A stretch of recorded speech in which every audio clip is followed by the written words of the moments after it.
Hello, it's Alex. Welcome back. Today I'm going to be talking about the Frugal Frocks challenge, which there's every chance you've heard all about because so many people have got involved in it.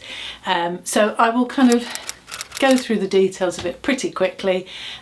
It's the brainchild of lovely Sam over the road in Yorkshire, and Ruan, who is the Yorkshire sew girl. Sam is Frugalissima. They're both here on YouTube, and the idea is that you choose a free sewing pattern to make a dress or a frock, and you make it in fabric that you already have in your stash.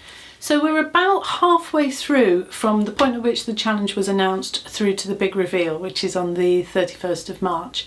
And lots of vloggers have got involved. I'm sure if you've looked at the hashtag here on YouTube, Frugal Frocks, you will see lots and lots of people have done the same thing. So I was a little bit concerned about potentially duplicating and picking similar patterns to other people. So I had a bit of a think about it. What I've decided to do is just show you one pattern, but what we're going to do is we're going to look at some of the easy pattern hacks that we can apply to that pattern, so that there are a number, loads of different options.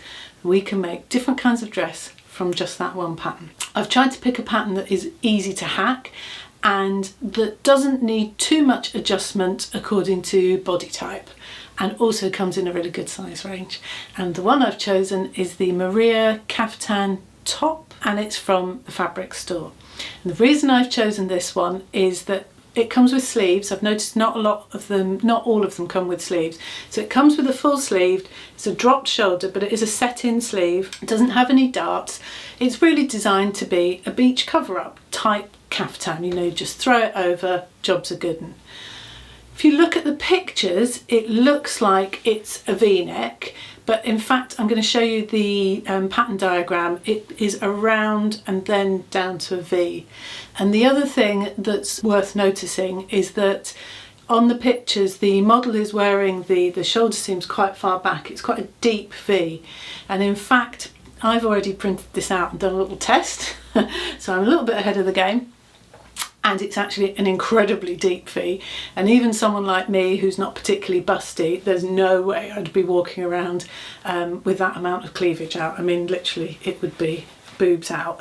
So the first thing that we're going to have to do is reduce the depth of that V-neck. But other than that, I think that's a really good one to start with in terms of neckline, because what you don't really want to be doing is starting with something with a round neck and then trying to turn that into a V-neck, because it's just not that easy to do. It's a bit easier with a jersey, but with a woven fabric you end up with a gapey neckline. You have to create an overlap and twist through, what am I trying to say? You swing through your dart. It's a whole pattern cutting experience. It's not that hard to do, but I'm going to try and stick to easy hacks here. So this way around with this one, you can either keep it as a V-neck or you could very easily turn it into a round neck. So that's hack number one. It's pretty simple. You've got the circle that goes down to the V, and you just join that circle up. You've now got a crew neck. As I said, you do need to increase the V on that neckline because you're going to be flashing. So I'm going to do a little demonstration and I'll insert that here. This is the top half of the front pattern piece. You can see where the neckline curves round and then angles down to make the V. With my ruler, I've extended the centre front line and I've marked 11 centimetres up from the existing line where the V-neck comes to a point. And with my ruler, I've made a new line from that 11 centimetre mark up to where the line curves round at the neck. Just scrubbed out the old line so I don't get confused. And now I've got a new front pattern piece. And next, I need to make the same adaptations to the front facing piece. While we're still on necks, we've got a round neck, easy to do. We've increased our V so it's a little less X-rated, and the other thing you could do is you could turn it into a boat neck. And I'm going to send you over to Love Notions. I'll put the link below. They've got a post from one of their sewers, and she's a lady called Anjuri from House of Lily, and she goes through how to transform the neck on one of their patterns into a boat neck, so you could easily do that. While we're there, the same post, she has included 2 sleeve adaptations, 2 sleeve hacks. So now I'm going to move on to sleeves. Obviously we don't need to have a huge amount of imagination to work out, because we've been given a long sleeve, we can make it pretty much any length we like. That's pretty straightforward. But Anjuri has done a blog post there on how to do a tie and how to make a little curved edge on the sleeve. Pretty easy to do, all the information is there. Next up, I'm going to send you to By Hand London, where there is a brilliant blog post on how to turn a sleeve into a bishop sleeve. And the world's your oyster with this one, because you add the fullness in yourself, so you can make it as big and puffy and billowy as you like, or just have a little bit, just to give a little bit of drape and some ventilation. And once you've done that bishop sleeve, you've then got a number of different ways you could deal with the cuff. You could just put a little bit of bias binding on it, and as long as it's, you know, the end is wide enough for you to get your hand in, that can look really nice.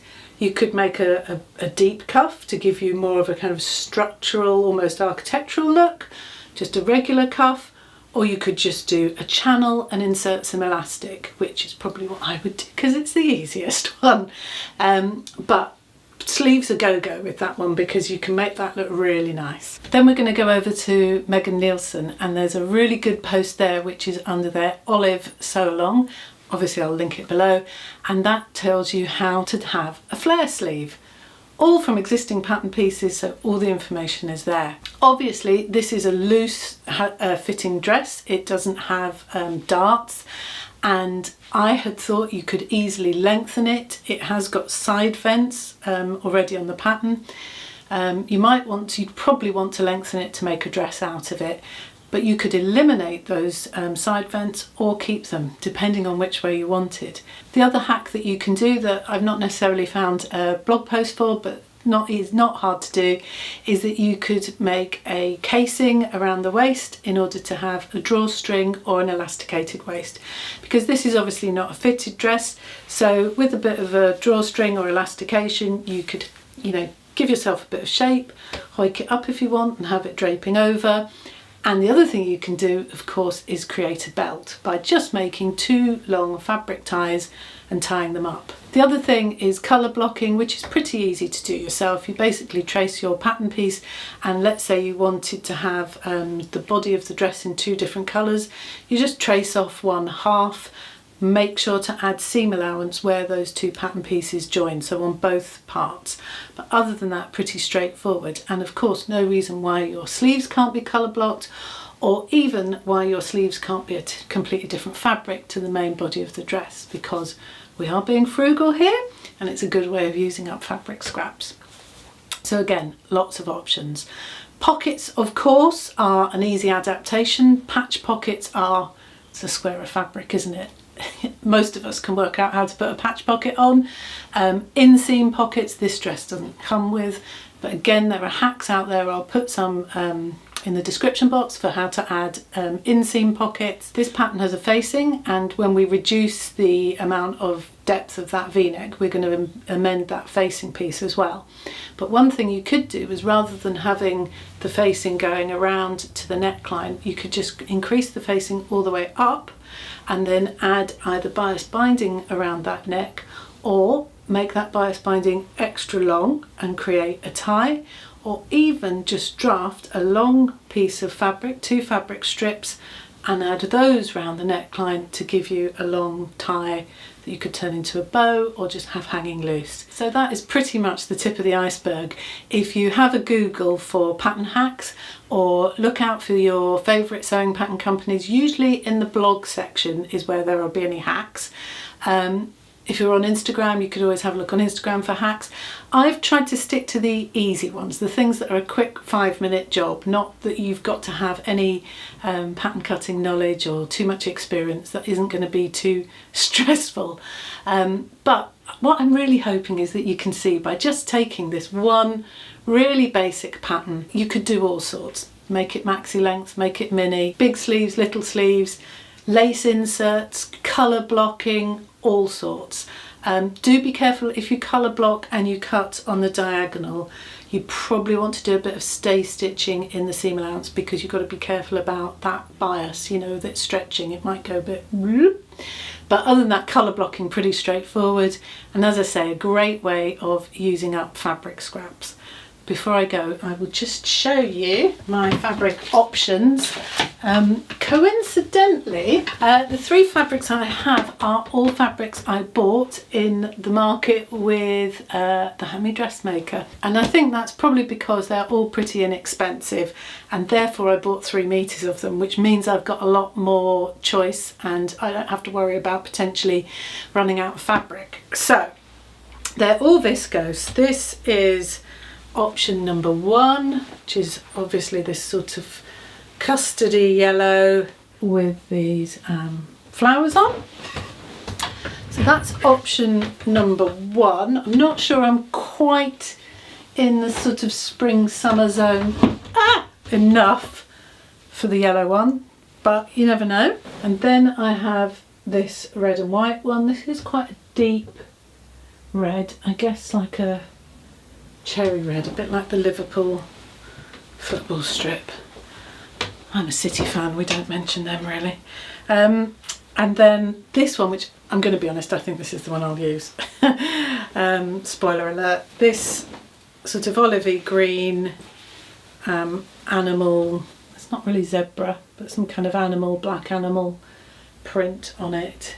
So I'm really hoping that's inspired you to check out some pattern hacks. Don't be afraid of them. These are all things that are pretty simple, and you know, really it does go to show how many different options there can be just from the one pattern.